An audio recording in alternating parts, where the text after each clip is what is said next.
Olá, irmãos. Bom dia a todos.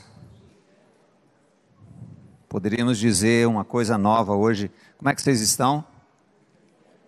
Bem, que bom. Nós temos visitantes. Por favor, levante a mão que você vai receber um CD. Tem um visitante aí? Seja bem-vinda. Tem? Manter a mão aqui para o rapaz, o irmão, dar uma olhada e reconhecê-la. Opa, aí. Irmãos, nós vamos, em nome de Jesus, tratar sobre este assunto. Ouvintes insensatos. Ouvintes são ouvintes. E insensatos nós vamos falar daqui a pouco sobre o que significa. O texto diz assim, vamos lê-lo. Ezequiel 33, 31. Eles vêm a ti como o povo costuma vir, se assentam diante de ti como o meu povo e ouvem as tuas palavras, mas não as põem por obra, pois lisonjeiam com sua boca, mas o seu coração segue a avareza, ou lucro, ou idolatria, conforme outras traduções. Eu me lembrei essa semana de Dr. Mike Lloyd Jones, que ele tinha uma técnica interessante na divisão dos estudos. Na parte da manhã ele tratava a igreja como todos transformados e regenerados, e na parte da noite ele tratava todos como pessoas que não conheciam o Evangelho. Então esse estudo seria assim, é como se não conhecêssemos o Senhor da graça. Tá bem? Estamos sofrendo todos do mal de se encher de conhecimento, mas não agimos conforme aquilo que aprendemos na palavra de Deus. Confessamos que Jesus é o Senhor, mas nossa vida segue o ritmo que queremos, fazendo nossa vontade, como se a Bíblia fosse um livro a ser apenas ouvido, e não precisássemos viver na prática do que nele está escrito, pela ação da vida ressurreta de Jesus Cristo em nós. Ouvintes, ouvintes, ouvintes, e a vida segue seu curso. Jesus tem uma pergunta, no mínimo, interessante, e podemos pensar que é uma pergunta tola. Quando Jesus chega para aquele homem cego e pergunta assim, o que queres que eu te faça? Jesus sabia que ele era cego? Sim. Mas por que perguntar, o que queres que eu te faça? A resposta dele foi, segundo a necessidade dele, e ele respondeu o quê? Que eu veja. Jesus nos pergunta nesta manhã, o que queres que eu te faça? Você quer ser um eterno ouvinte? Ou você quer ter uma vida onde Ele é o tudo? Possivelmente a resposta que Jesus queria daquele homem cego era mais do que enxergar. Porque se aquele homem enxergou realmente, mas ele não teve uma transformação no seu interior. Ele só foi um cara que partiu daqui sem vida, mas enxergando. O que nós queremos do nosso Senhor e Salvador? Nós vamos analisar esse texto de Ezequiel, parte por parte. É um tipo de estudo que nós esmiuçamos o texto para ver um pouquinho do que ele significa. Primeira parte, eles vêm a ti como o povo costuma vir, e se assentam diante de ti como o meu povo. Pode deixar nessa altura mesmo. Se eu falar alto, você deixa alto, tá? Vamos para a igreja por costume, para nos livrar da mão do mal, ou por medo do inferno, ou de outras coisas. Na Europa, as igrejas medievais possuem nas suas paredes laterais vários animais horríveis, chamados de gárgulas, para indicar que o demônio não dormia, exigindo eterna vigilância contínua das pessoas, mesmo nos locais sagrados, pois fora da igreja só há o mal. Então a igreja se torna um local onde nós buscamos ficar fora do mal. E na verdade na guerra, como Notre Dame virou uma igreja, virou hospital, então a igreja tinha esse significado. Mas nós vamos ter a libertação do mal numa pessoa, que é o Senhor Jesus. E a igreja é maravilhosa, nós precisamos vir à igreja, mas nós não podemos dar a conotação que Deus nunca deu à igreja. Muitos podem vir à igreja com medo dos monstros que os assombra. Encontram um certo alívio por um tempo, mas sua alma está sempre aflita. O texto diz: vamos nos estudos por costume. Nos assentamos como povo escolhido, amado, eleito e justificado por Jesus Cristo naquela cruz, mas não vivemos como tal. Ouvimos e a prática é quase nula.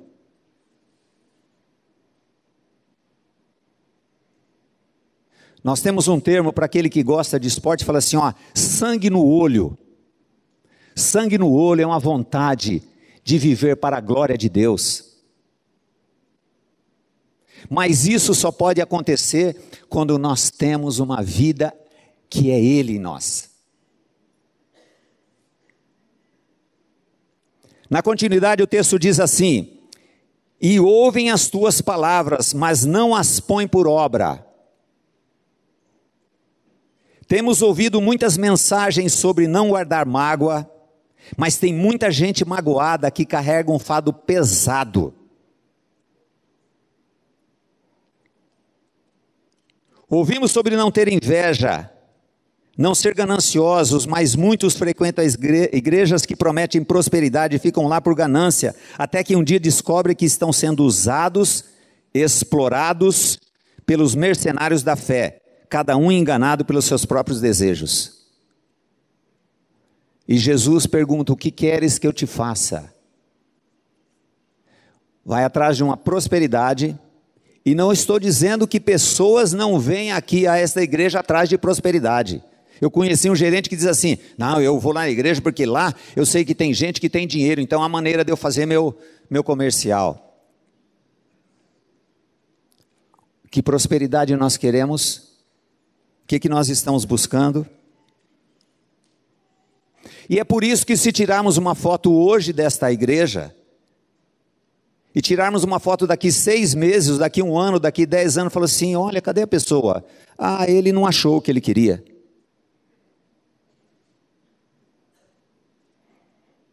Ele está procurando ainda.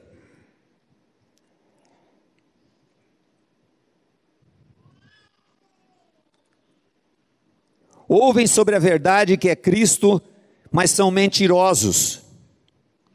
Fazem sociedade com ímpio, relacionam-se com pessoas incrédulas, se casam com elas, maus pagadores, possuem nome sujo na praça, são maledicentes, não pagam seus impostos, subornam os guardas, são sem misericórdia com os mais fracos. Nós temos alguns policiais aqui, tem policial também que trabalha aí na rodovia, né? Pensou, você um dia vai subornar e o cara aqui é da igreja. Suborno. Ouvem.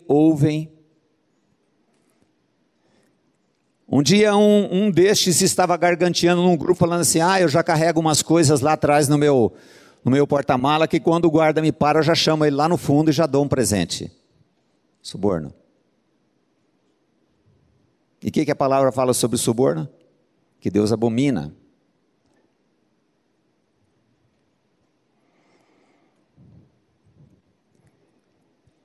São sem misericórdia com os mais fracos. Ouça esse relato sobre a falta de misericórdia. Falta de misericórdia. No livro Maravilhosa Graça, de Philip Yancey, Lemos o caso da prostituta que usava a filha para ganhar dinheiro e, muito frustrada, procurou ajuda com um amigo de Filipe. E este aconselhou a ir à igreja. No que ela respondeu: eles vão tornar meu fardo maior. Serão meus juízes e me condenarão sem piedade. Sem piedade. Um dia, num acampamento de jovens, eu vi um moço que se escondeu lá e foi fumar. Eu estava passando, eu vi ele fumando, eu falei assim: querido, seguinte, não deixa ninguém ver que você está fumando, porque senão eles vão execrar você. Nós precisamos ser uma igreja de pessoas perfeitas, então não tem misericórdia, sendo que o perfeito é o Senhor, e Ele em nós é a perfeição. Por isso que muitas pessoas sofrem na igreja e nunca procuram ajuda.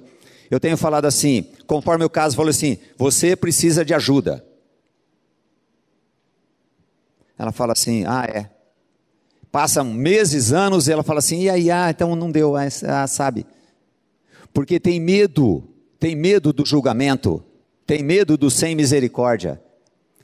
Queridos, nós somos chamados, nós somos aceitos por aquele que teve misericórdia da nossa vida. Então é justo, é necessário que Ele e nós sejamos misericórdia para as pessoas que sofrem. E quando eu fico sabendo que uma desgraça aconteceu com a filha de alguém da igreja,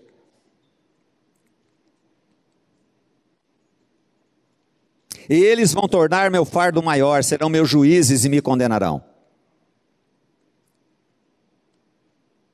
Isso quando não conta para os outros, fala assim: para você orar por isso, tá? É espalhar desgraça, misericórdia. E para piorar, muitos se embebedam, são rancorosos, soberbos, arrogantes, péssimos testemunhos diante da sociedade, se aproximam para levar vantagem, enganando os outros frequentadores das igrejas ou dos grupos de estudos. Por isso sempre aviso, para não emprestarem dinheiro, seu nome e cartão de cheque para as pessoas. Muitos se aproximam para levar vantagem. Um irmão me disse um dia, falou assim: puxa, mas o que passa gente aqui me pedindo dinheiro emprestado? Eu falei assim: comigo não acontece, talvez porque eu falo sobre finanças, não devais nada a ninguém, né? Ele falou: não, Bárbara, porque você é pobre mesmo. Falei: obrigado, irmão. Mas imagina a fila que era lá. Falei assim: olha, é cada proposta para eu ser sócio, para isso e aquilo, levar vantagem. Que vantagem queremos levar?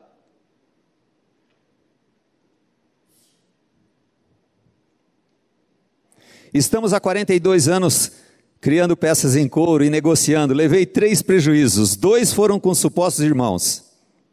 Depois que eu escrevi, eu lembrei de mais um que foi recente, agora ano passado. Sabe de quem que era? De um pastor. E minha esposa, que cuida das finanças, falou: você não vai cobrar ele não? Eu falei: não vai me pagar.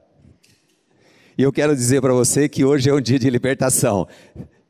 Levanta a mão que se você tem algum irmão que te deve. Levanta nada. Que vai levar muitos vão levantar a mão.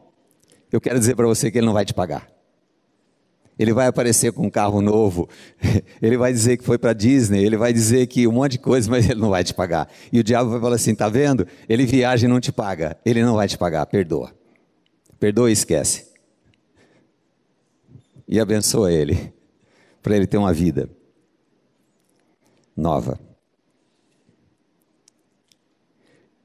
Outros são mal-humorados, explosivos, murmuradores, não se alegram com as conquistas dos outros. Por isso, seja discreto em revelar sua prosperidade aos outros, pois gera muita inveja. Eternos fiscais da vida alheia, fariseus hipócritas, como Jesus disse. Fariseus hipócritas, invejosos. Um dos pregadores do qual a minha mente cansada e meu corpo carcomido não vai lembrar agora, disse assim, que nos anos de ministério, ele nunca aconselhou uma pessoa que contasse este pecado, que era invejoso. Invejoso, tem inveja. Bem, nós estamos tratando do texto de Ezequiel 33, 31, certo? Gente, vamos a mais uma parte. Na sequência o versículo afirma: elogiam com sua boca, misericórdia, Passou tudo isso já. Falam bem dos outros na presença, mas tudo encenação. Elogiam as pregações. Tenho ouvido muita gente falar depois dos estudos sobre finanças. Ah, que maravilha de textos, mas não põe por obra. Vivendo desordenadamente, se metendo cada dia em mais dívidas, não praticam nada, desistem logo, relegando a palavra e os ensinos de Deus como se fossem mentiras. Certa pessoa me disse que viver sem dívida é só para quem ganha muito bem. Misericórdia. Logo depois o texto diz: mas seu coração segue o lucro, a avareza ou idolatria. Se pensam que serão prósperos por apenas obter conhecimento e não colocar em prática, sofrerão a carga da inércia espiritual de serem apenas ouvintes insensatos. Ouvem. Por favor, coloca o Strong, por favor, nesse texto aí, Ezequiel, e aperta o dedinho, como diria o mendigo do Vale Estreito, na palavra lucro. Lucro. Vai.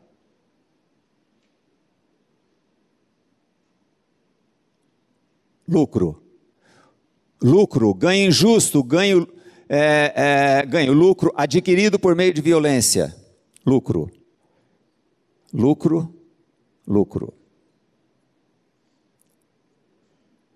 Qual o lucro que nós queremos?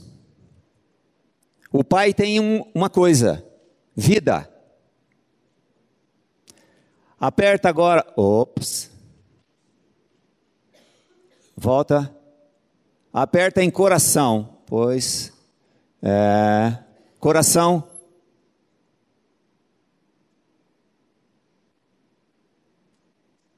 Coração.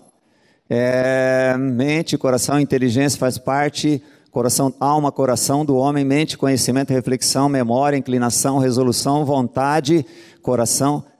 Coração referindo-se ao caráter moral. No seu caráter moral, eles estão preocupados, os ouvintes insensatos, no quê? No lucro. Eu queria ver mais uma palavra, mas não dá tempo. Vamos lá, vamos continuar.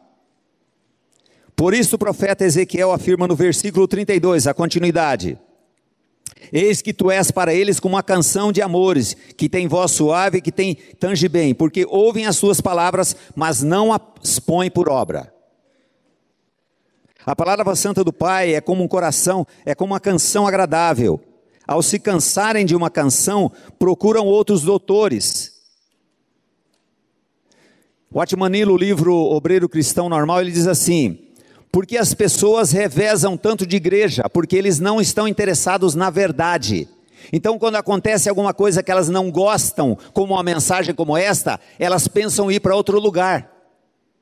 Porque elas não estão interessadas na verdade, que é uma pessoa, o Senhor Jesus.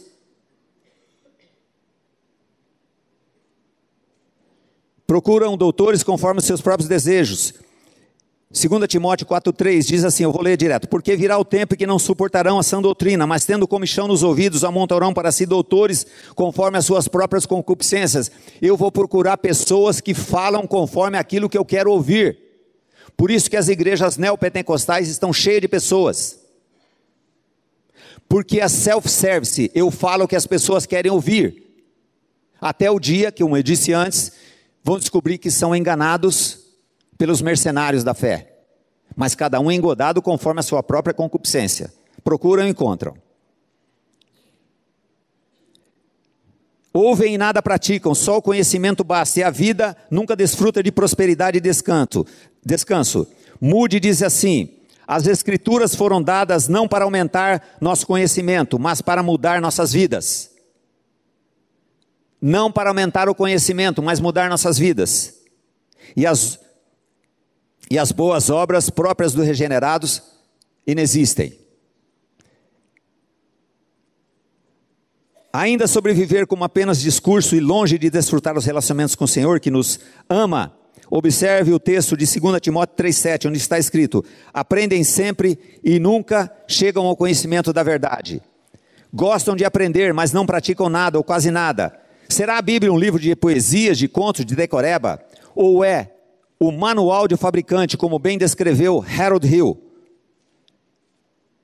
para que tenhamos cada dia o conhecimento daquele que nos tirou das trevas para a sua maravilhosa luz? É para isto que o Senhor se manifesta. Para que nós tenhamos dele, o amor por Ele mesmo. É tão bom quando você encontra uma pessoa e fala assim: olha como eu amo Jesus. Certamente, todos nós aqui temos vários testemunhos para contar da ação de Deus na nossa vida. Não basta, irmãos. Porque abençoar é obra do Senhor. Não basta, porque esta bênção Ele dá àqueles que ouvem a palavra, mas mais do que livrar você de um problema, de uma dívida, de uma doença, Ele quer dar a sua vida, para que você viva pela vida dEle. É muito diferente, ou não? Ou é a mesma coisa? Não é. Por isso que o cego falou que queria ver. O que nós queremos? Apenas ver? Em Mateus 7,26, são chamados de insensatos, que apenas ouvem, continuam edificando suas vidas na areia. Aquele que ouve estas minhas palavras e não as cumpre, compará-lo-ei ao homem insensato que edificou sua casa sobre areia. O que significa ser insensato? Insensato significa aquele que não é são, ou seja, que age de modo inconsequente, sem ter um bom senso das suas atitudes. O insensato é aquele que é insano, anormal, uma pessoa de difícil trato e entendimento. Também costuma ser chamado de desequilibrado e irresponsável. Erguem suas vidas sem o fundamento da rocha que é Cristo, irão de mal a pior, e a sua queda é iminentemente certa.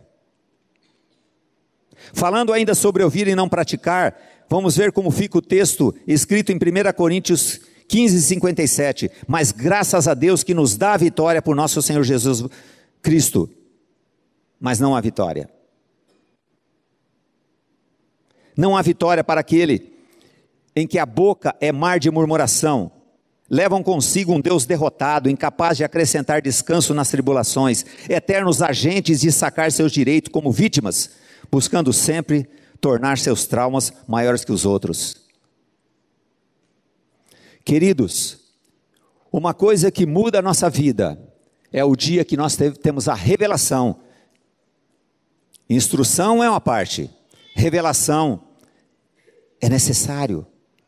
Quando nós temos a revelação que nós somos amados do Senhor, você tem convicção que você é amado do Senhor? Porque se nós não temos essa revelação, quando nós sofremos trombadas na vida, e nós temos trombada e vamos ter muita trombada, nós vamos ter tragédia, porque a tragédia é um meio do Senhor fazer com que nós despertemos. Se nós não cremos que nós somos amados, vão ser eternos olhando o copo meio vazio. Essa semana eu ouvi um testemunho de uma pessoa que saiu de ouvinte para uma pessoa que o Senhor está trabalhando na vida dela. Eu quero chamá-la aqui, ela vai dar um breve testemunho sobre essa obra que Cristo está fazendo na vida dela. Graça e paz, igreja.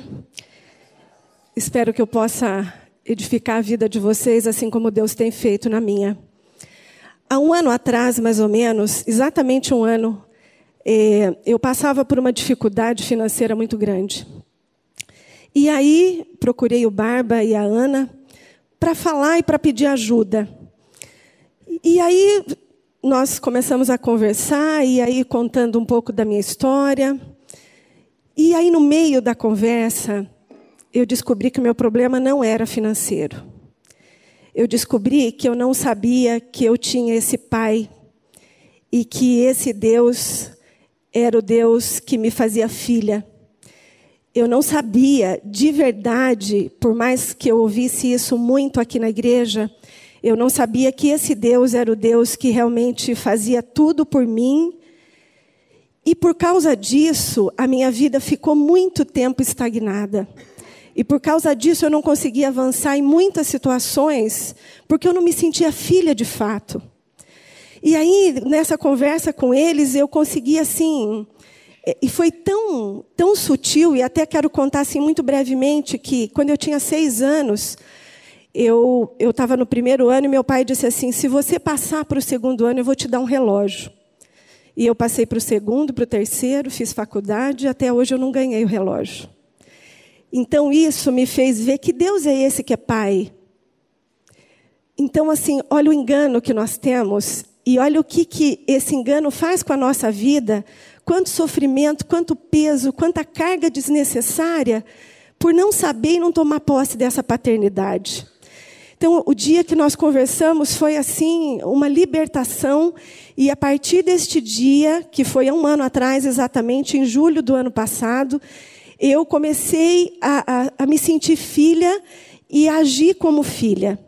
E aí foi uma longa caminhada, até julho deste ano, em que eu me deparei com uma situação de um trabalho novo, e que aos olhos humanos pareciam impossíveis na situação em que eu me encontrava. Mas esse Deus que é Pai, e eu já sabia que Ele era meu Pai, eu só queria experimentar um pouco mais desse amor e dessa vida de filha de verdade. E aí até de novo, o Barba um dia me convidou e nós fomos comer. E aí eu contando, Barba, olha que maravilha que Deus tem feito, consegui o trabalho. E assim, e naquela ocasião, eu estava sem carro e eu precisava do carro para trabalhar. E aí a gente conversando, e aí a Ana disse assim, escuta, mas você não vai precisar do carro para trabalhar? Eu disse, vou. E o que você vai fazer? Eu falei, não, já vi, vou financiar o carro. O Barba olhou para mim e disse assim, de novo vai repetir processos? Vai fazer igual quem é órfã? Irmãos, aquilo me tocou de uma forma, ele não falou mais nada, conversamos, fui para casa, e aí aquela noite eu me derramei diante de Deus e disse assim, Deus, é assim, ó, eu tenho ouvido na igreja muito que a gente tem que nascer de novo, que nós temos que experimentar da tua graça, que eu sou filha, então eu quero dessa vida nova, eu quero de verdade experimentar do teu novo, eu não sei o que fazer, eu preciso do carro, mas eu não sei o que eu vou fazer. Humanamente, assim, e claro que a gente arruma estratégias e a gente consegue, eu vou fazer isso, mas não é isso que Deus quer. Deus quer de verdade esse abandono nosso para que Ele faça. Se a Bíblia diz que a vontade dEle é boa, perfeita e agradável, por que não nos entregarmos na vontade dEle? E aí eu comecei a experimentar, irmãos, desse Deus.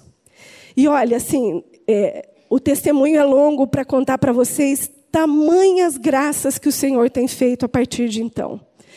E olha, eu confesso que assim, me veio uma imagem como se fosse, imagine as comportas lá de Foz do Iguaçu, lá, quando você abre e aquilo derrama, é assim que Deus tem feito. Porque esse é o Deus que nós temos, esse é o Deus da graça, esse é o Deus da misericórdia, esse é o Deus que é Pai. E eu disse, Deus, eu não quero ter uma vida de vir aqui, glória a Deus pela palavra que a gente ouve, mas eu quero que seja real na minha vida. Se a tua palavra diz assim, conhecereis a verdade vos libertará. Quantas vezes a gente vive preso em situações, em amarras, sei lá, cada um aqui tem a sua. Mas Ele está prometendo que Ele é a verdade, que Ele vai libertar. Eu falei, Jesus, eu quero viver assim, eu quero experimentar disso verdadeiramente. Eu quero parar de ser insensata, de eu só ouvir a tua palavra. E eu quero verdadeiramente viver isso. Agostinho diz que prega o evangelho, se necessário, use palavras. Então, irmãos, olha, que vocês experimentem dessa paternidade, dessa graça que é abundante no Senhor Jesus. Jesus é o quê? Lindo, maravilhoso. Eu sou apaixonada por esse Jesus. Ele é meu Pai. Ela fala muito isso, que Jesus é lindo, Jesus é lindo. Ela só errou numa parte, não era para falar que era a gente que chamou para falar, mas depois nós vamos tirar isso, vamos editar isso, tá? Glória seja ao Senhor, não é para fazer propaganda da gente, não. E você está com problema, não me procure não, que eu sou a pior pessoa para falar com você. Vida cristã é Cristo vivendo em nós. Gente, um testemunho como esse precisa nos tocar. Isso não é religião, religião não faz isso. Religião dá um gás de encher o tanque de gasolina, mas acaba, tem hora. Agora é sustento, é problema, viu? Problema. Mas a gente vê que Ele nos conduz em vitória. Jesus é lindo. Vida cristã é Cristo vivendo vida nova em nós mesmos. Que mesmo que não sejamos merecedores de tanto amor. Colossenses 1, 27, temos a revelação da graça manifesta para aquele que realmente crê, aos quais Deus quis fazer conhecer quais são as riquezas da glória desse ministério entre os gentios, que é qual? Cristo em vós, esperança da glória. Cristo em nós, uma experiência maravilhosa. Há esperança para o assistente inoperante da igreja, clamar por revelação da graça em Cristo. Há esperança. Queridos, há esperança. Senhor, clame assim, Senhor, tem misericórdia de mim, eu quero sair, como ela contou, eu quero sair disto, sabe? Desse grude. Agora nós vamos ver em Lucas 9:57 uma questão interessante. Algumas pessoas queriam seguir Jesus. Olha só o interesse das pessoas querendo seguir Jesus. E aconteceu que indo eles pelo caminho, lhe disse um: Senhor, seguir-te-ei para onde quer que fores. E disse-lhe Jesus: as raposas têm covis e as aves do céu ninhos, mas o Filho do homem não tem onde reclinar a cabeça. Então você chega e fala assim: Jesus, eu quero seguir você. Porque Jesus tinha multiplicado os pães lá. Certo? Aí Jesus sai com essa. Jesus aqui exorta os que dizem que querem ser seguidores, ao refletirem que ele não é um Deus utilitário, como diz W. Tozer. Tozer diz assim: as igrejas estão trazendo um Deus utilitário, ou seja, um Deus que eu posso usar a hora que eu quiser. Você compra um bombril, mas você não vai usar toda hora. A hora que você precisa do bombril, você vai lá e usa. E Tozer, na década de 70, criou isso, Deus utilitário. A hora que eu estou com dor de cabeça. Não venham para ter satisfeitas as necessidades de segurança, pois seguir a Jesus necessita de renúncia. A resposta de Jesus foi: olha, raposa tem covis, aves do céu tem ninho, mas o Filho do homem não tem onde reclinar a cabeça. Se você está atrás do quê? Do que você está atrás? De segurança? De ter uma vida? Eu quero dizer que vir para ouvir a palavra e ser até um ouvinte insensato vai trazer isto. Muitas pessoas vão prosperar, mas o texto é categórico. A prosperidade dos tolos, se puder ver esse texto aí, agora não sei se é ímpios ou tolos.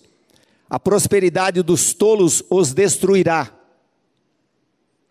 Vem atrás de prosperidade. Quando nós lançamos a palavra de Deus, o inimigo de nossas almas fala assim: eu não sou desse jeito. Mas você pode ser desse jeito. Está buscando segurança.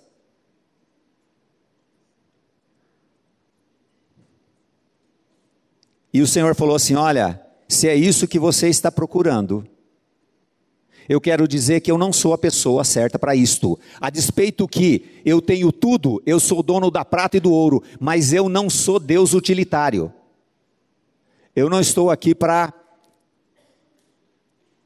suprir isto que você precisa, como o cego que queria apenas ver. E Jesus possivelmente queria uma resposta do cego assim: eu quero vida, Senhor. Achou aí?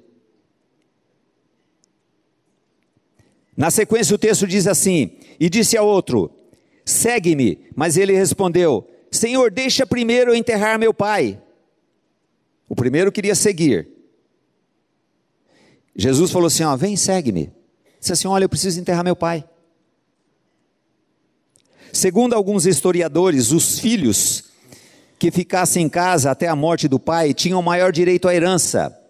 Ou seja, o Senhor Criador de tudo tinha que ficar esperando pacientemente ele terminar as purificações, por ter tratado com os mortos, como é costume dos judeus.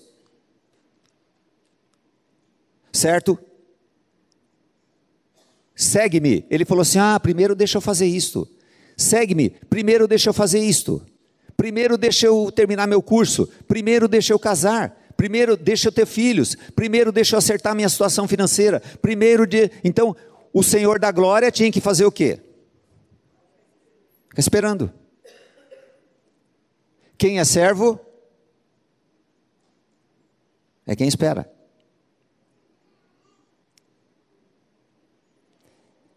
Na sequência, mas Jesus lhe observou: deixa os mortos enterrar seus mortos, porém tu vais e anuncia o reino de Deus. Deixa eu enterrar meu pai. Falou assim, Jesus falou, deixa os mortos enterrar seus mortos. Agora, a você que crê, é dado esta missão maravilhosa de anunciar. Quando nós completamos 30 anos do Ministério Jovem, eu vi aqueles jovens, hoje já casados, com filhos, com empresas, com negócios prósperos. Eu perguntei a eles assim: o que vocês fizeram com a vida que vocês receberam há 20, 30 anos atrás, 25 anos? Vocês estão contentes agora, né? Vocês estão com a vida estáveis, as vidas instáveis. Agora vocês vão partir desta vida sem nunca ter sido instrumento de anunciar o reino de Deus para uma pessoa, e uma pessoa ser transformada por sua vida. É uma vida muito medíocre. É vir atrás de interesses. Aqui o Senhor da glória nos ensina que a prioridade é anunciar a chegada do reino de Deus, que é Cristo. Provavelmente o pai deste proponente a seguidor de Jesus não havia morrido ainda. Seria mais ou menos como a resposta dos convidados para as bodas, que tinham vários compromissos e deram várias desculpas para não comparecer. Lembra da história, né, dos convidados para a festa? Fala assim, eu comprei uns animais, tenho que ver. Eu comprei um terreno, eu tenho que dar uma olhada no terreno, só que a festa era à noite, ele ia ver um terreno à noite. Entende como é que é? Não estava interessado. Eu digo assim, não estou interessado. Quando nós tratamos com uma pessoa um assunto, e por revelação, o Senhor mostra para ela, através do olhar dela, não está interessado. Olha, querida, isto aqui é o que Deus quer que você faça. E ela fala assim, verdade. O olho dela diz assim, eu não estou interessado. E nós dizemos assim, eu não estou interessado. Eu preciso enterrar meu pai. Eu preciso cuidar de um monte de coisas, porque eu não acredito que Deus, o Senhor da glória, Ele tem capacidade para fazer isto, então eu preciso cuidar da minha vida. E Ele diz assim, vinde a mim todos que estáis cansados e sobrecarregados, e eu vos aliviarei. E eu falo assim, eu não quero, mas eu venho ouvir, eu sento, eu ouço, eu ouço, eu ouço. Na sequência, disse também outro, Senhor, eu te seguirei, mas deixa-me primeiro despedir dos que estão em minha casa. Este terceiro candidato tinha que se despedir dos de casa. Jesus, conhecendo o coração deste homem, viu que não era apenas um ato de cortesia, mas sim uma prática procrastinadora. Sabe o que é procrastinadora? Deixar para amanhã, e amanhã eu vou deixar para amanhã. E depois eu vou deixar para depois. Ou talvez tivesse negócios a acertar, depois iria ser discípulo. Ou seja, o Salvador teria que esperar um tempo para que ele deixasse sua vida em dia, e depois seria um seguidor fiel. O ouvinte insensato nunca se apresenta para ser um vaso de honra, sempre tem muita coisa para fazer, não há nele vida de Cristo, sendo um instrumento para a salvação de vidas, e quando se aventura a trabalhar no reino, mais espalha do que ajunta, sendo desonra para o evangelho da graça. Reúne-se uma comissão e diz assim, olha, precisamos de uma pessoa para tal coisa. Alguém tem uma sugestão? Tem sim, o fulano, tem o Barba. Falei, isso é muito chato, esse cara não dá, arruma outro. Não, tem o Valmir, o Valmir não sei o que, o Valmir sabe. Não são aceitos para nada, e se por acaso não tem ninguém, chama a pessoa, ele vai espalhar, mas ele não vai juntar. Porque ele é ouvinte apenas. Vidas infrutíferas. Um líder nosso estava procurando alguns irmãos para se juntarem ao ministério e desolado me afirmou: eles estão muito confortáveis,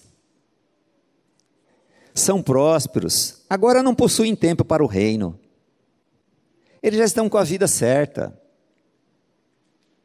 Eu falei, era um evento que precisava de um pessoal que tocasse. Mas eles não querem, eles não têm tempo. Eles procuraram tanta atividade, né? E se a gente quer trabalho, Deus permite, vem muito trabalho. Vem muita venda, vem muito paciente, vem muito cliente, vem muito, sabe? Que é isso que eu quero. Eu quero trabalhar bastante. Então vai trabalhar bastante. Até o Senhor levar você a uma situação bem difícil. De você não ter tempo para nada mais. Não tem tempo para filho mais. E não tem tempo para o Senhor. É isso que você quer? Quer aumentar a sua atividade?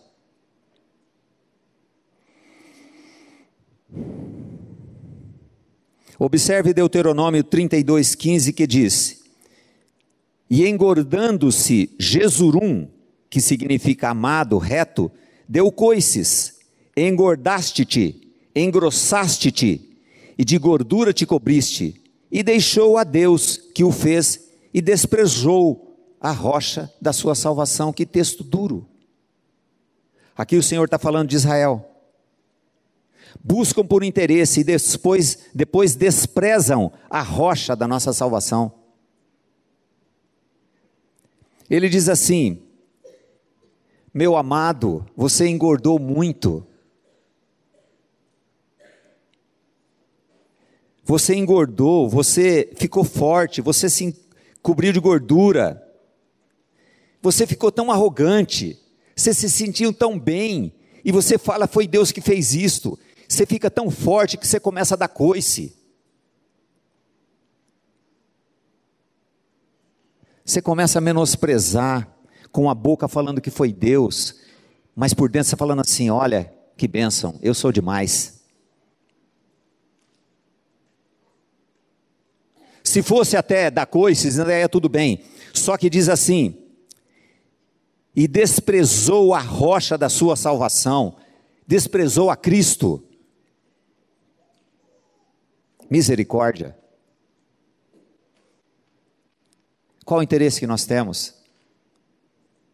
Se esse interesse, Deus vai permitir que aconteçam. Para ser o quê? Para ser uma tragédia na nossa vida. Para que através disto, Ele possa nos mostrar que Ele tem muito mais. Ele tem uma vida. Para que nós sejamos vida nele e através disso haja frutos que são vidas. De pessoas transformadas por pregar o Evangelho. Reflita sobre esta frase creditada a Charles Spurgeon. Olha que terrível. Quase salvo é totalmente perdido. E é assim porque é quase filho, é um bastardo. Quase doce é amargo, quase quente é morno. O que quase crê, não crê, mas duvida. Pode a porta quase fechada impedir que o ladrão entre? O soldado que quase combate é um covarde. O empregado que quase trabalha é um preguiçoso. Você quase crê? Se crê, será salvo. Se quase crê, quase se salvará.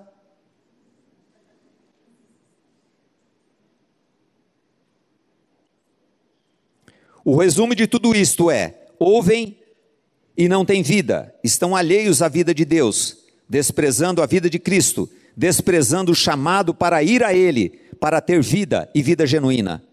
Clame a Deus se está se enchendo de conhecimento, pois os braços do amado Senhor estão cheios de graça somente para os falidos.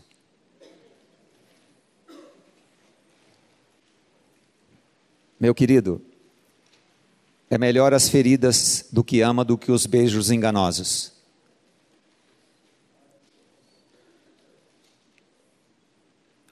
Outro dia, uma pessoa brava me escreveu assim: mas você só fala isto? Falei: sim, querida, eu só posso falar isto. Eu só posso falar de um remédio que foi minha cura. E o que você precisa de vida, você não tem vida, você só tem religião, você só tem aprendizado. Conversando com outra pessoa, com largo conhecimento de Bíblia, e com uma tragédia maravilhosa, a pessoa sofrendo, eu olhei no olho dela e falei assim: como você é amada do Senhor. E ela incredulamente ficou me olhando, e a resposta do olhar foi assim: como eu sou amada do Senhor, se eu estou numa miséria? Eu falei assim: Ele te ama tanto, que Ele teve que tirar toda a sua estrutura, toda a sua base, para que você pudesse olhar para Ele. E tristemente eu vejo uma coisa em você: você é muito forte, a sua força vai te detonar. Tozer cunhou isto: a força destruidora. A sua força vai acabar com você. Eu estou vendo que você é muito forte. Você se nutriu de muitos textos bíblicos, só que eles não resolvem o teu problema. Você precisa crer que você é amada do Senhor. E a seu tempo você vai ver o que Ele está te livrando. E os dias estão passando. Eu tenho orado por aquela pessoa, cheia do conhecimento, cheia de ouvir a palavra, mas necessita de vida. Se nós precisássemos só de conhecimento, Jesus seria o caminho, a verdade e o conhecimento. A despeito que nós conhecemos a vida e cremos que nós somos os párias através da palavra, mas o que nós precisamos é conhecer a verdade, que é uma pessoa. Eu creio que você que ouviu esta palavra, e você se encaixa como ouvinte insensato, é hora de você clamar ao Senhor. É uma coisa entre você e o Deus que te ama. O Abba, o paizinho que mandou seu filho, para que nós tenhamos vida. E você possa um dia com sangue no olho falar assim: Jesus é lindo, mesmo sofrendo, porque Ele precisa levar-nos ao fim de nós mesmos. E renúncia é uma obra que Ele faz em nós, porque nós não queremos renunciar a nada. Que Deus abençoe a vida de cada um, com esta vida maravilhosa, que é Cristo em nós, a esperança da glória. Amém.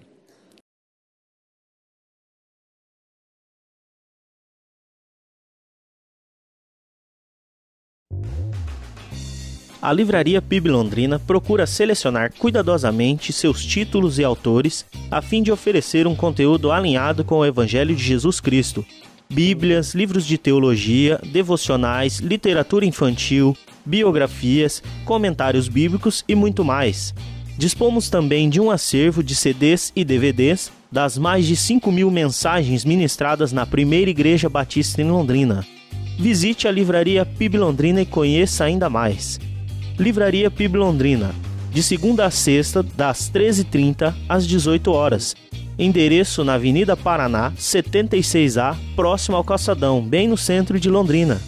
Ligue para 3372-8921 ou acesse o site www.livrariapiblondrina.com.br.